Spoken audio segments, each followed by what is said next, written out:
first Ironman. First timers. First triathlon. Yeah. All right. We'll go easy on you guys, all right? Yeah, go ahead and laugh, it's okay. Oh, we were all there once. It's deserving. Let me introduce myself. My name is Adam Teray. I'm based out of Santa Rosa, California. Been doing a triathlon since 2016. Certifications, USA Triathlon Level 1. I'm a personal trainer as well. 80/20 Endurance, USA Swim certified.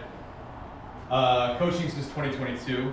My personal story, I was in a bad way, and when my daughter was born, I was like 2016-ish. I needed a little change in my life. Back then they had Ironman Santa Rosa, which is now Ironman California. And I saw these people finishing the race that didn't look like they should be doing triathlon, like that didn't look. But if you go to an Ironman event, you see people who are older, heavier bodied, you see all different body types, all different ages, and I was just impressed.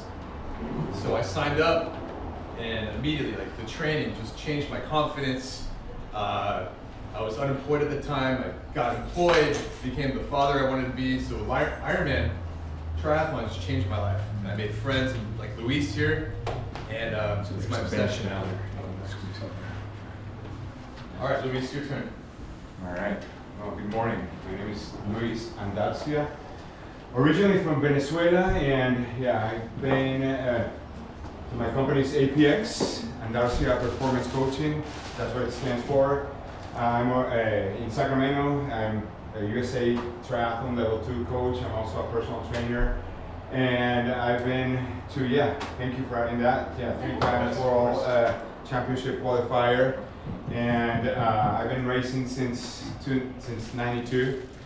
I was smoking and drinking through college and high school, and my first job, I was a sales assistant. And this guy, 10 years older than me, and all the cool kids were doing triathlons. And this is in the 90s, in the X Games. Some of you weren't born yet or were very little. Yeah. So and yes, you guys were born. And I was like, what is this triathlon thing?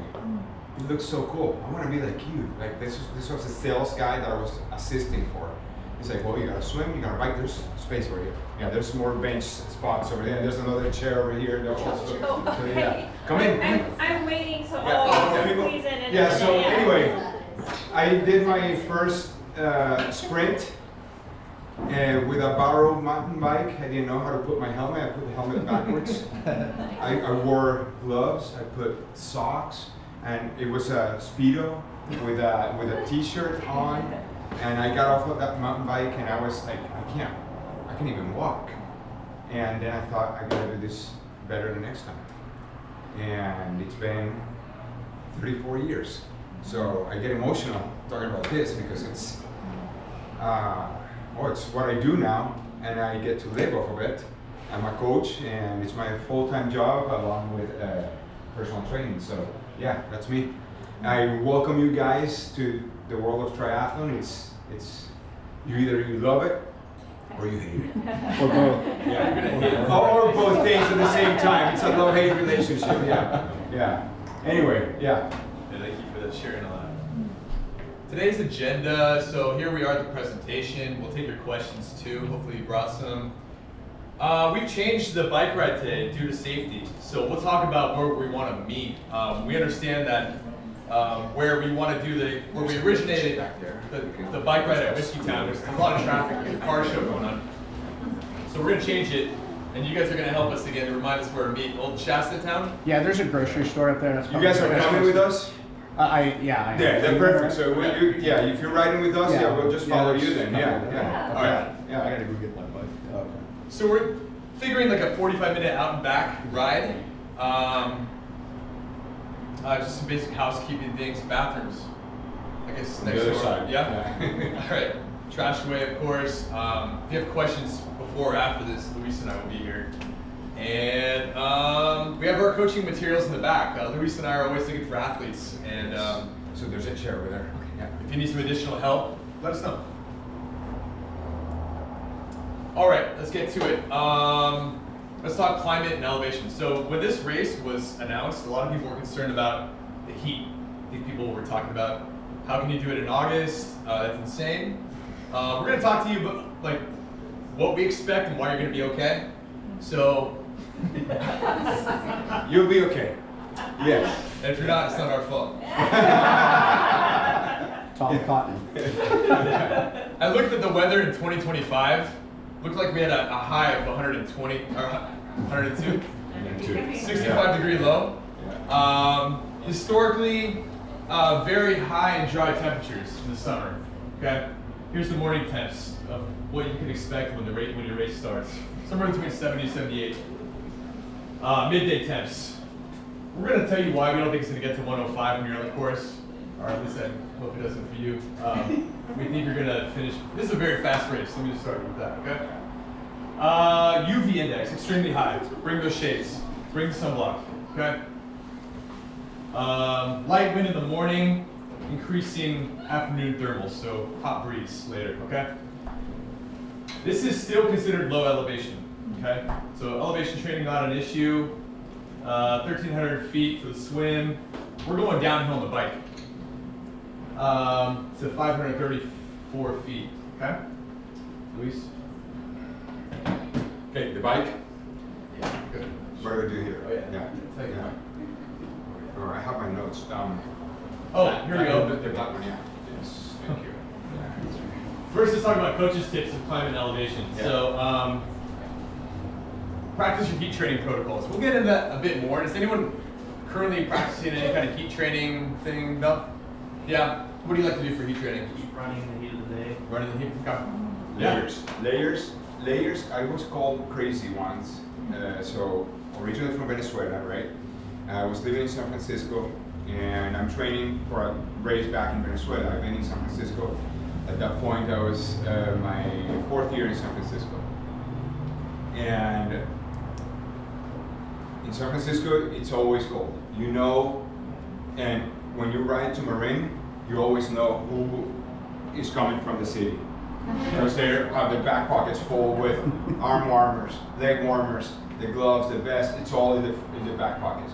Once they go over the bridge, they gotta layer back on again. So you layer off on the way out. So what do? On one of the hottest days in that summer before heading to Venezuela, I'm in Marin, riding in Marin, and I'm all gloves, layers, jacket, leg warmers. A guy tells me like, "What are you doing?" Heat training. I'm getting ready for the heat. Don't worry about other ones that are gonna think about you. You're gonna be happy you did it. Yeah. Once you're riding and running in 80, 90, maybe, hopefully not, the triple digits. So yeah. We'll get into that a bit more too. Yeah. As far as nutrition goes, I mean, this is key. Implementing bad nutrition practices will throw your race out the door. Okay? Come in, just here. Welcome. So, if you think you're hydrating enough, hydrate more. Okay? Practice your protocols now so that your stomach is used to the nutrition that you're going to be taking on race day. On race day, you shouldn't be introducing anything new. Okay? Nothing new. Yeah. Nothing new on race day. Want to talk about the swim? Well, I mean, it's the swim. To me, it's just like the easy part. I have a background. I grew up by the beach, so no problem with the water. If you don't swim, you have enough time to get ready for it. This is what do you call it? Counterclockwise. Your boys are going to be on your left the whole time. It's easy. I would tell if you're a new swimmer, stay away from the corners. The corners get really congested. Yeah. Okay, if you're not an experienced swimmer, you're going to be having trouble on the corners. Okay, what do? Experienced swimmers, you know what to do. You're used to the open water. There's no problem. You know your sighting. You know you got to practice all that sighting. Okay, make sure that you can see the buoys the whole time. Okay, that you're going in a straight line. You know how to draft. You can draft in the water. Okay, if you draft to the side, it's probably a little better than drafting from the feet, okay? But you gotta do it right, because otherwise you're gonna get elbowed or slapped by the person that's on your side. You want me to expand on this? I can keep talking about this, yeah. If you're on the feet, just make sure that the person in front of you is going in the right direction. Okay, yeah, because if you're just trusting this person, you're gonna end up somewhere else. And if this person is lost. So do your sighting every 2, 3, 4 strokes, and you're 1, 2, 3, 1, 2, 3, 4, 1, 2, 3, look forward, 1, 2, 3, 4. So it's looking always and make sure that you have. We have experienced triathletes in the room. Again, how many? Like, yeah, okay, yeah. So you guys know that the first 5-10 minutes of the water are probably the worst. But if you are staying calm and you have that in your mind, you're gonna know that those 5-10 minutes are going away afterwards. So you breathe and you keep swimming after. You keep swimming, you keep pushing, and then you get to that first buoy. If you know that you can muscle or wrestle yourself through that first buoy without getting panic, go for it. If you're gonna get panic with all the arms and all the white water around you, just go wide. Just go wide. Go wide and go wide again. It's gonna take you a couple of minutes, but it's worth taking those couple of minutes than just having to wave at someone to get you out because you're losing your composure in the swim. Yeah. Yeah. All good advice. The temperature in the water. It's nice. It's a reservoir swim. It's gonna be calm water, 76-degree reservoir swim. Someone said that we're gonna swim today. Who said that we're gonna swim today? That's great. Yeah. Yeah. It's 57 today. That's what I was gonna say. I'm not going in that water today. I measured it yesterday, it was 64. Yeah? Yeah. Okay. With a wetsuit? No, I didn't get in. Yeah. Yeah. So you guys are in for a treat of a swim. I mean, look at these pictures. You got Mount Shasta in the It's background. pretty. It's gonna be a pretty Beautiful. background. Yeah. It's a good starter swim. Yeah. Do we know if it's wetsuit? So there's the rules, right? Yeah. The rules. I think it's 74. There's more space back there. Yeah. So 74 is the limit. Like when they tell you no wetsuit. Okay. So it's 76. So hold on. 74 to 80. 74 to 80 it's like you are in a range of like you can wear your wetsuit, but you're not eligible for any podium prizes or anything like that. Past 83 or 84, I forget exactly what the number is. It's like no one can wear a wetsuit. Right. I don't think it's gonna get to the 80s. Yeah. I don't think so. But Does it's it gonna. become too hot or something? I've never tried on a wetsuit yet, but does it get too hot in it? I mean, You get hot. can. You get hot in the Yeah. wetsuit. Yeah. It keeps you floating. Oh. Gives you good buoyancy. Yeah. A couple weeks ago when they had some of the officials up here, they said, and I've never heard this, that they said that anybody that wanted, if it was not gonna be the wetsuit legal, that they were gonna, anybody that wanted to wear the wetsuit, they could, but they were gonna start on last. Oh, I'll be fine with that. Well, the rules. Yeah, because you can't I'll be the qualify, last but they said they were just gonna put all the people that wanted to wear the wetsuits Yeah. at the back and let them start. Yeah. Because I'm assuming it's gonna be really close. Yeah. It might It's be gonna be- right there. Yeah. Yeah, that side of the lake is normally a little cooler, so Okay. it'll be. So Luis hit on a number of good swimming tips. So here's a few more. This is what I tend to do. At the start of a swim, I tend to swim the first 200 to 300 yards a little faster to create a little separation. Initially, I like to start with like a high arc. Coming with a high arc lets you slip past other swimmers near you. You kind of want to be a little bit of the aggressor. Otherwise, you might get bullied in the water a little bit. So think about that. Take a look at your surroundings. If it's crowded, maybe try a high arc for the first 200 to 300 yards. And then I like to sight every 6 to 10 strokes. These are really calm waters. I wouldn't expect a lot of chop, a lot of wake. And it's clean water. Okay. I swam in the San Francisco Bay. It's a dark green. It gets a little stressful. This is gonna be a nice swim. And this is the millimeter of wetsuit that I recommend. 2 millimeter to 3 millimeter wetsuit. Okay, works well with this particular temperature. You'll see on race day. Do you have anything else to add? well, wetsuits these days, they're very mixed on the combination of millimeters. How like they're probably thicker on the chest, thicker on the thighs, but then thinner on the shoulders, so you can stretch more on the shoulders. They're probably thinner on the back as well, so it's not. They want all the flotation in the front, right? But then they have to stick to the legality of the suit. Like you don't want to get in here. If you don't have a wetsuit, go get a wetsuit. Yeah. Don't get a surfing wetsuit. Surfing wetsuit is going to be a problem. You're going to regret it. And if budget is an issue, go for the cheap one. Go for the cheap entry-level wetsuit. And if it's your first triathlon, you're just doing this for the first time. So you don't know if you're going to like it, and then you're going to have to be with that wetsuit in the marketplace, that wondering who wants to buy it. So go get a wetsuit. It's important. Hey, I really appreciate the thing with the hierarchy swim stroke at the beginning.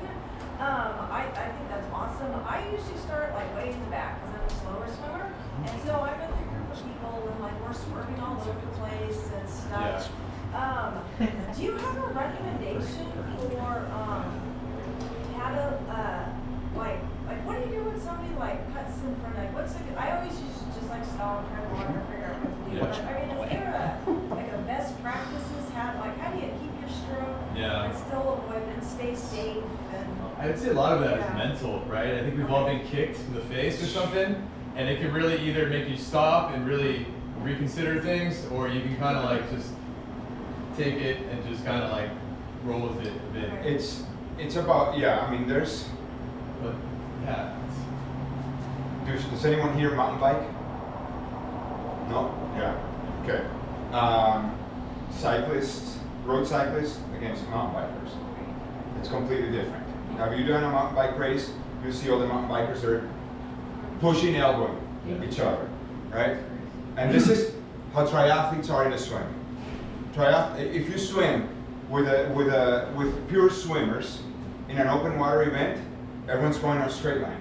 It's nice and everyone has a nice etiquette. Triathletes are just like, I just want to get out of here. I just want to do this as fast as possible.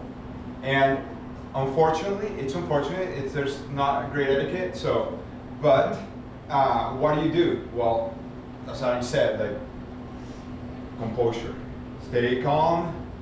I did Oceanside last year, and I'm like, oh, finally, I'm out of those first 10 minutes, and I get into a rhythm. I start swimming, and suddenly, boom, and I'm like, a kick. It was a kick to my face, and I'm like, I'm bleeding, and I start thinking sharks, sharks. I'm bleeding, and then I go, am I missing a tooth?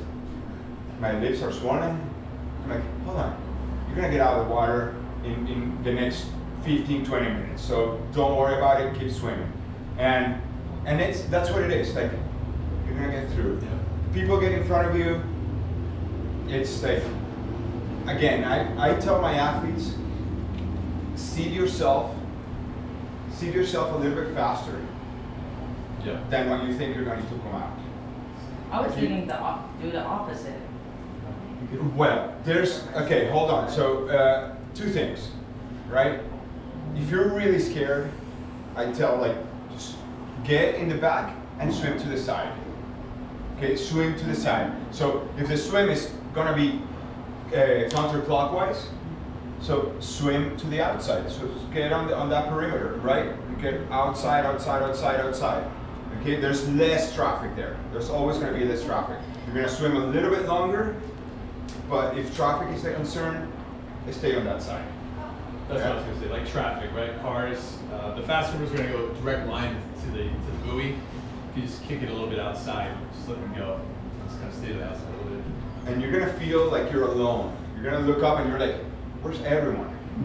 There's people around you. It's kind of nice. There's 3,000, 2,000 people around you, so yeah, you're not people alone with out there. kayaks, like the staff there protecting you. Is this swim start not by age group? It's by time? Swim time. Yeah. Per 100 rolling yards. You see yourself Rolling start. with estimated time. So yeah. What's a good way to like test yourself to like make it before cutoff? Just to kind of test yourself before the race, like what's a good way to do that? Oh, Yeah, train. Yeah, train. like- Yeah. So I mean, you're doing your training, right? You're swimming, biking, and running all the way from now until August. You'll see your times. You're yeah. Cutoff is like Yeah, 1:30? water swimming Oh, yeah. starting next It's month. 1:30 for the swim. Yeah. 110? One- Is it 110, 110? 115? I think it's 110. 110. Unless it changes, 110. 110. 110, yeah, 110 for the swim. I forget the other cutoff times. Yeah. That's all we Yeah. need. I'm never looking at the See what you can do with like a 1,500 yard. Sorry. Free swim, I'm sorry. Yeah, go ahead. Oh, I was gonna say to test yourself, maybe try like a 1,500 yard. Do time trials. Like a time trial, uninterrupted. Okay. Yeah. Sorry, just all my mind is going is about the swim. Like Everyone's once I does, get into yeah. the water, even if I don't, like I'm like I already won. So you have 1 hour and 10 to finish it. 1 hour, that's plenty of time. Okay, I don't know what that means yet, but Yeah. So we seeded the different sections and whatnot, and the pros will go first and do their thing, but then if we're seeding towards the back, like what is our realistic like start time in the morning? Could be about an hour after Okay. the first start. Yeah. We don't know what time they're starting, do we? They, No, they said 6 o'clock. 6 a.m. However, the sun does not come out till 6:20 on that day. Yeah, I think. Come out. Usually. Yeah, that's what they said at that meeting. Oh, they said at the meeting 6 Yes, a.m. and Okay. it's gonna be dark. That's out all there right. at That's 6 an o'clock. early start. Yeah. Yeah, There's probably so a pro field first. Right. I would be surprised if they started that. 5:40 or something. Little later. 5:50. Yeah. I would think 6:30, because the Yes, way it's out yeah. there, you got the mountains and that sun's not gonna come out. Usually the races are starting at 6:30, 6:40. Yeah. Yeah. Yeah. So that's what I would be expecting. 6:30, 6:40. Yeah, that's just what they said, so. Yeah. All right, let's talk bike. Yeah. Everyone wants to know. This is the latest map here. It's the third iteration. This is a very unique bike ride. You start high, you finish low, Yeah. but somewhere in between all this, you gain about 2,700 feet of climb. Tons of rollers this one. It's gonna be really fun. So, suggestions: get used to using your bike gears. Okay, learn how to use the momentum off a hill to go up the next hill. Okay, you should practice now your low cadence, your high cadence work. So take advantage of the course. No real major significant climbs. These are the ones pointed out by the website that posted this. I mean, there's nothing major here, guys. Well, I saw it for about 2 hours, just scrolling through it, and I pointed out a few of them. There's a couple of like 12%, there's a couple of 10%, but I would not worry, oh, I need to get on that Yeah. big gear in the back. It's as Adam said, we're coming from 1,500. Yeah, 1250. Yes, it starts at 1250, and in the first 10 miles, you're already at 500. Like boom, it's sharp down. So the first, what's a concern is making sure that you have your bike gears ready at the transition area. So you're coming out of the transition area, and you got to be ready to climb. Because on that first half mile, you're going to have a 4.2 climb coming out. So that's coming up immediately out of the water. You take your wetsuit off, you jump on that bike, and you have to have a small plate in the front and a good spinning on the back, and you go off. And then you're out there. Of course, you guys are the locals, you know this better than we do, but this is me from my research. That's how I would prepare with not knowing the course, right? So then mile 1.2 descent, 3.2 there's an 8.3 climb again. So we go up. 4.8 we go up again. So this is all right there in the first 5 miles, right? At 7.7 another incline there. Then at from mile 5.3 to 7, yeah, so you go at minus 7.4 to 10.8. So this is, you're going down fast. So you're gonna be wet, it might be cold depending on what the temperature is outside. If it's gonna be in the 60s, maybe not that cold. I would not worry about it being cold on that morning. Yeah, but you're wet though, so you probably drive fast, which is a good thing also. Mile 8.1 incline, descent, sorry. Mile 0.9 to mile 9.5. So at 9.2, 7.2 descent. 9.5, it goes like this. 5.4. 9.9 to 11, a -6. At mile 10, up 6th grade. So it's the first 10 miles, you're going up and down, up and down, up and down. And this might be short, but you gotta be on those gears. Clack, clack, clack, clack, clack, clack, clack, going back and forth. You're Get going outside. back and forth, yeah. Get off the trainer pretty soon. Start getting that bike outside. Mile 11 to 12. So a little less than a mile, 7.9. That's cool. And that's- their Ironman logo on. So this is the start of this. There's a feed station Yeah. right here too. There's a total of 5 feed stations here. So there's also descent from 23. Yeah, and then so it goes down, and you're going at from 2. It varies between 2% and 5%. So that's why this course is going to be fast. There's a lot of descent in there. They said how many aid stations is it? It's 5, yeah. So, okay. They pointed out like at mile 11, the previous map had it. Yeah. Yeah. I think they're about the same. Yeah. They use Morton products and what's the? Precision, Precision? nutrition, and hydration. There's the bottle. Yeah. So you're welcome to, you always, if you want to use that, you can, but it's like pretty expensive to buy outside of training. Yeah. But yeah. There was a post yesterday by a famous Swiss coach, older than me. Can't believe that. Yeah. Anyway, he posted yesterday. Calories, good quality or bad quality, they're still calories. So there's no need to go on a training ride for $50 in your pockets, right? So what do? Well, grab your donut, grab your thing. But what's the trick there? That you're gonna show up to race day and not have practice with the nutrition that they have in race course.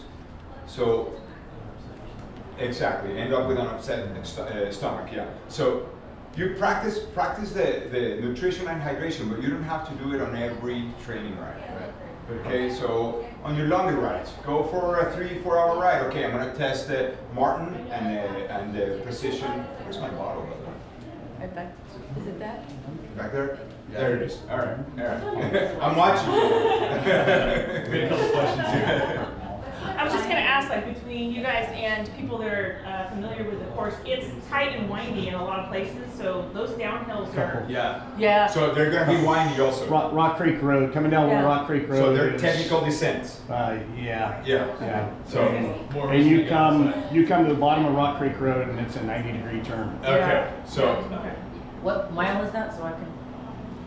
so hold on. Yeah. So you got a question back there. Yes. We'll go by if you're riding today. We'll go on it today. Is this a course you would recommend aero bars?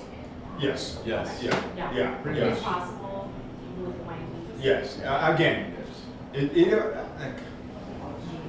very few courses I choose to ride road, and I probably less than a handful. Okay, I've been doing this for 34 years, so I'm going to Nice in September, and people are talking about the descents are very technical, and you're gonna want to bring your road bike. I want to bring my tri bike. I'm gonna be jealous when someone passes me on the tri bike and I'm going down. I'm in my road bike. I should have brought my road bike, my tri bike. So just practice. Practice. You gotta practice. We don't have flats in Sacramento, but if you drive an hour out, you're gonna be on the hills out there and all around Sacramento. So Save your it's legs. just practice. Yeah. Question. Yeah, so you're saying with all the